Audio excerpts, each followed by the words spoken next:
నా బ్రతుకులో నేను చాలా ఫైటింగ్లు చేశాను. నా మీద చాలా మంది దాడులు చేయడానికి ప్రయత్నించారు. మొన్న కూడా జరిగాయి. ఏ రోజు నా కులం పేరుతో నాపై దాడి జరిగిందని ఒక్క కంప్లైంట్ నేను ఎప్పుడు రాయలేదండి. నేను ఎప్పుడు బాధితున్నా ఒప్పుకోలేదు. కానీ ఇలాంటి కుక్కలు ఏం చేస్తాయంటే ఖచ్చితంగా ఆ కులం కార్డును వాడి ఎవరి మీద మురుగుతాయండి. ఈడెంత, ఈడి బతుకెంత, ఈడి బొచ్చంత.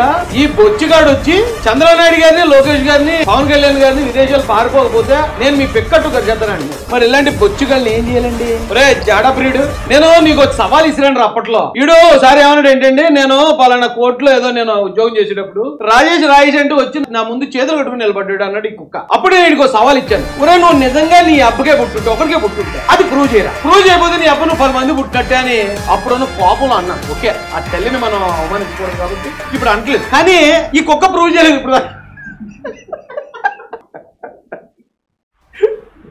ఈ కుక్క ప్రూవ్ చేయలేదు సరి కదా, కనీసం మాట కూడా అక్కడ ఎత్తలేదండి. వేరు మాటలు మళ్ళీ నోటుకు వచ్చినట్టు మొరుగుతుంది ఈ కుక్క. అయితే వీడికి అప్పుడు సవాల్ ఇచ్చాను. రే కుక్క మళ్ళీ ఎత్తున్నాను సవాల్. నిజంగా నువ్వు నీ అబ్బకే పుట్టుంటే, నువ్వు ఆ సీట్ లో కూర్చొని ఉన్నప్పుడు నేను అక్కడికి వచ్చినట్టు నీ ముందు చేతులు కట్టుకున్నట్టు నిరూపించకపోతే నేను అప్పుడు అన్న మాటే మళ్ళీ.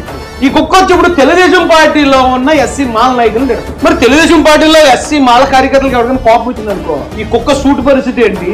ఈ కుక్క పైన మిగిలిన ఆ 4 గంటల బొచ్చు పరిస్థితి ఏంటి? లేదా నిజంగా పరిగెట్టించేయాలి, మా దగ్గర అధికారం వచ్చిన వెంటనే పరిగెట్టించాలంటే ఎంత? ఈ కుక్క బొచ్చు ఎంత?